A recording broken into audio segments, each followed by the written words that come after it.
2000 онд Францын социологчид хүн төрөлхтний өдөр тутмын амьдралыг үндсээр нь өөрчилсөн 20 дугаар зууны 30 сар бүтээлийг танилцуулсан байдаг. Энэхүү бүтээлийн жагсаалтын тэргүүлтэд ах トゥ Райтын зохион бүтээсэн онгоц ордог юм байна. 20 дугаар зууны яг сүүл хавцаа нээлт хийгдсэн хүний генийг бүтэн тайлж уншдаг энэхүү нээлт нь болохоор 30 дугаар ч гэсэн байдаг юм байна. За энэхүү жагсаалтанд олон сонирхолтой зүйлүүд багтсан байдаг. За жишээ нь заримын дурдвал АК-47 буюу Калашников автомат, хөргөгч, зурагт, компьютер, одоо тосон бал, бох гэх мэтлэнгээр энэхүү жагсаалт цаашаа хүрдэг юм байна. Өнөөдөр бид нэр 30 жагсаалтад багтсан ганцхан зүйлийг танилцуулна. За энэ болохоор хүүхдийн нэг удаагийн хэрэглээний жих байнамаа. Энэ удаагийн дугаараар нэг удаагийн жихний сонголт хэрэглээн дээр анхаарах зүйлсийн тухай үзүүлэх болно. Facebook-ийн идэвхтэй групп болох Mamas and Babies 2014 группийн төлөөлөл хүрэлцэн ирсэн байна. Жихийг сонгохдоо та бүхэн яг юуг анхаарч ийн бэ?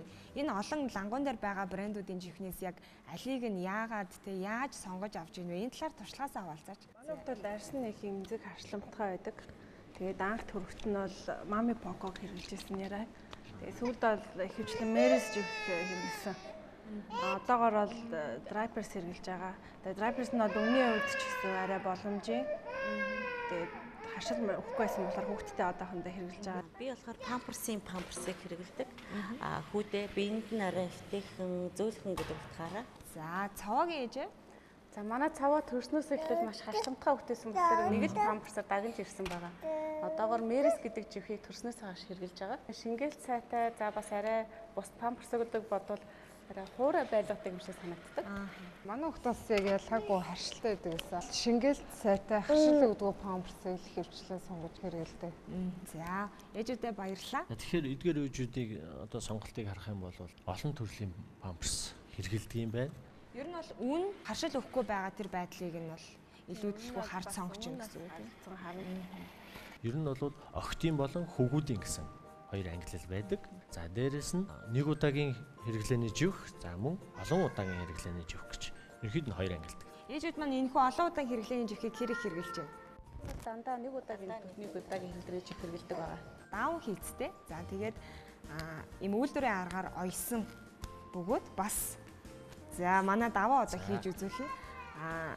Хүүхдийн даван үлгийн одоо ийм даваагаар бас өөрөө гар аргаараа хийж болдог ийм даван жихийг үзүүлнэ. Даван жихэн дотроо ийм шингээгчийг хийгээд өгчдөг халаас байгаа.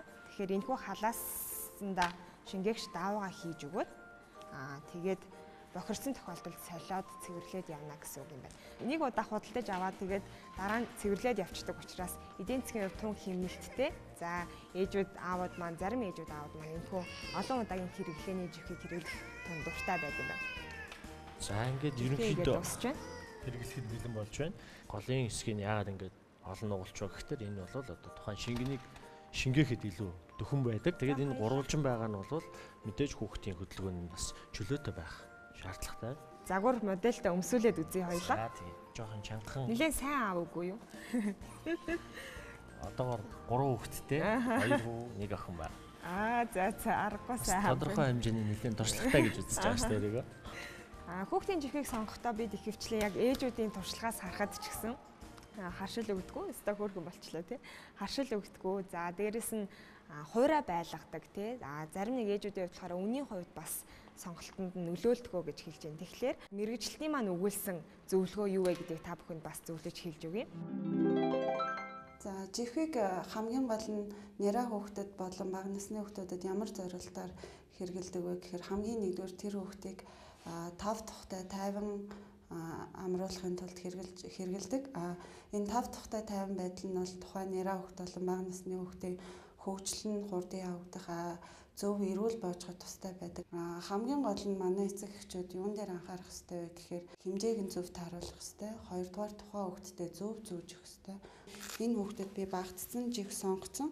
Тэгээд тэр маань ингээд хүрхгүй ингээд бүр ингээд чангараад ингээд хийгдсэн тохиолдолд энд ингээд чангаар татагдаад энэ хэсгийн хүүхэд ингээд хавчигдсан байдалтай их уддаг учраас энэ хэсэгтээ цусан хангамж нь буурах, арьсны ирээнт, эсвэл ингээ мөр гарч хаван өсөх, хүүхэд өөрөө таагүй байдлаар гинт уйлах ч юм уу тиймэрхүү таагүй шинжүүд илэрч болдог учраас живхний арьс маарыг хамгийн зөв сонгох ёстой. Жихүү ер нь хэр удаан хугацаагаар та хэрэгэлдэг үү? За солих болсон гэдгийг ер нь яаж мэддэг вэ? Шингэнээр дүүрээд ирэхээр нэг бөмбөчтэй. Гаднаас нь барьж үзээд харагдаж байдлаараа бөмбөгөө дэрэнгүүт сольчдаг. Гол нь бол гаднаас нь барьж үздэг юм байна, тийм ээ? Тий. Шингэн дүүрээд ирэхээр жоохон цэцээгээд томорчдаг л доо. Даган байдлаар бол гайгүй тий. За хүндэрсэн бол өнөрөөр нь л мэднэ дээ ээж бодлоо. Ер нь өнөрөж үздэг байна тий. Энэ хардаа.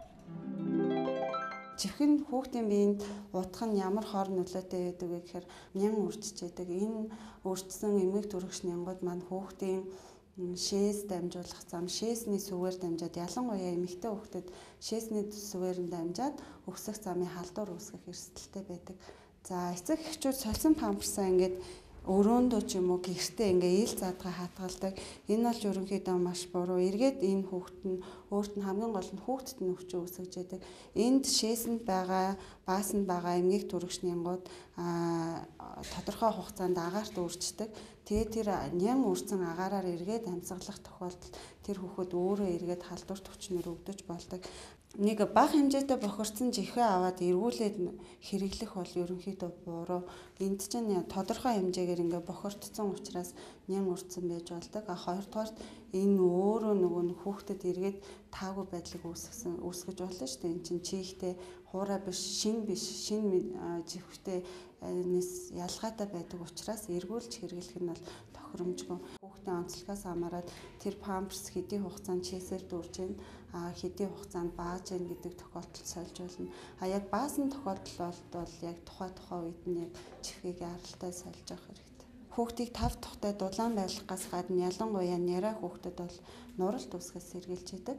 Дааван дээр нөгөө чихтэй юм дээр удаан байлгахаар яг няраа хүүхдийн арьс их эмзэгхэн байдаг учраас нуралт үүсээд толголт нуралт үүсч улааж тэрэн сүлдө халдвар орж арьсны өрөслөөр хүндрэх тохиолдол их байдаг учраас хамгийн гол нь хуурай байлгана гэдэг нь бол тэр нуралт үүсч бусад өвчнөр өвтгөөс сэргийлж байгаа. Жихийг ер нь бол хүүхдэд өвж тоглуулж ерөөсөө болтгүй юм байна. Өгөө тоглуулах юм бол задлан дотор байгаа тэр шингээгч бодис хүүхдийн арьсанд хүрсэн тохиолдолд түлэх, харшил үүсгэх гэх мэтлийн иймэрхүү сөрөг нөлөөнүүд бас гарч ирдэг юм байна шүү. Тэгэхээр битээ тоглуулж агаарай гэдэг юм зүйл байна. За сэрүүн улиралд машиндаа орхиод ингээ гэртээ орох тохиолдлууд бий юу? Ер нь ингээ жихийг одоо хөөдөн нөхцөлд байлгаж болохгүй гэдэг ийм мэдээлэл та нарт байдаг. Тэр талаар мэддэг үү та бүхэн? За тасалгааны температур хадгалах зориулттай. За тасалгааны температураас бага буюу одоо манай хүүтэн сэрүүн нөхцөлд хасах 20-30 хэмд оруулвал дотор нь байгаа шингээгч гэл маань гэмтдэг. Тэгэхээр тухайн шингэнийг бас муу шингэнэ гэсэн үг. Тийм ээ. Энэ бол бас буруу хадгалалт юм байна. Даавын жихний хувьд гэх юм бол мэдээж бохирсон тохиолдолд заавал бүгдээрээ угаадаг. Гэхдээ бохирдоогүй тохиолдолд ч гэсэн даавын жихийг заавал өдөртөө 1 удаа угаагаад хэрэглэхээс өмнө заавал эндүүдэж ариутгаж одоо өмсгөх хэрэгтэй байд юм лээ. Хэрвээ та бага насны хүүхдээ усан санд оруулах гэж байгаа бол зориултын жих өмсүүлээрэй. Ийм жих гаднаасаа шингэн нэвтрүүлдэггүй, харин дотор талаасаа шингэнийг бас сайн шингээдэг юм. Эрүүл ахуйн хувьд ч өндөр ач холбогдолтой юм.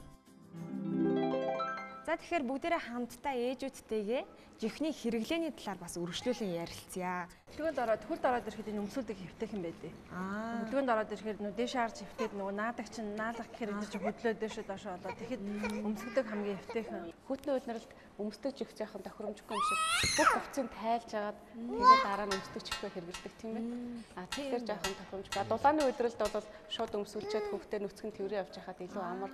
Өмсүүлдэг жих биш, ийм жихийг чинь суглаад авдаг шүү дээ. Наадаг чихийг бол хувцсыг тайлбаргаар суглаад авчдаг болохоор наадаг чих бол аль ч өдрөлт тохиромжтой юм шиг. Яаж зөв ёстойг одоо энэ хүүхдээр харуулъя. Эцэг эхчүүд маань жихийг солих үед л нэлээд алдаа гаргадаг. Эхлээд бохирдсон жихийг бол тайлж авна. Мэдээж энэний дараа бохирдсон хэсгийн арьс цэвэрлэж болно. За хамгийн гол нь жихээ зөөх байгаа.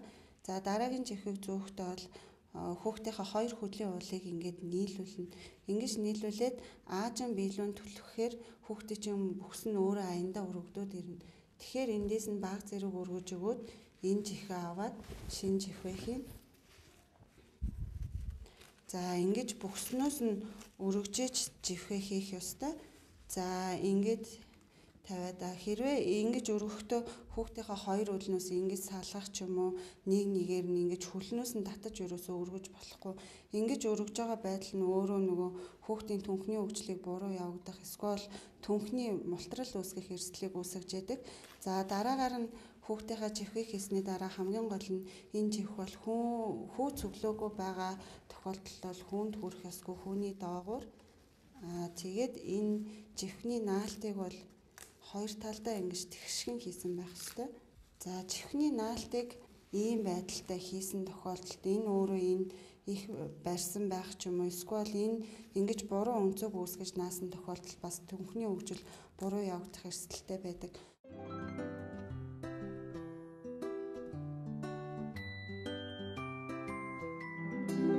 Амьдралын жор нэвтрүүлгийн өнөөдрийн дугаараараа би та бүхэнд жихний хэрэглээ, за яаж зөв хэрэглэх вэ гэдэг талаар бас зөвлөгөөг үргэлжлүүлэн хүргэж байна. Тэгэхээр жихийг тасалгааны температурт хадгалж явах хэрэгтэй, буюу хүүтэн орчинд хадгалж болохгүй нэ тэ. Дээрэс нь хэрэглээд болцсон тэр жихээ заавал гялгар утанд тус нь хийгээд хайж байгаарай. Ер нь бол хэрэглэсэн жихээ ингээд тус нь гялгар утанд боох нь бол эрүүл авах талаасаа бол ач холбогдолтой зүйл юм байна. Хүндэрсэн тохиолдолд мэдээж тэр дорн заавал цэвэрлэх хэрэгтэй. Цэвэрлэхдээ ээжүүд их хвчлэн одоо нойтон салфеткаар цэвэрлдэг гэж хэлжсэн. Нойтон салфеткаар яагаад цэвэрлж болохгүй вэ гэхлээр нойтон салфеткэнд удаан хадгалах зориулттай ийм бодисыг шингээж өгсөн байдаг. Тэрхүү удаан хадгалах зориулттай бодис нь хүүхдийн яг арьсанд харшил өгөхтэй тиймэрхүү сөрөг нөлөөнүүдийг бол үзүүлдэг юм байна.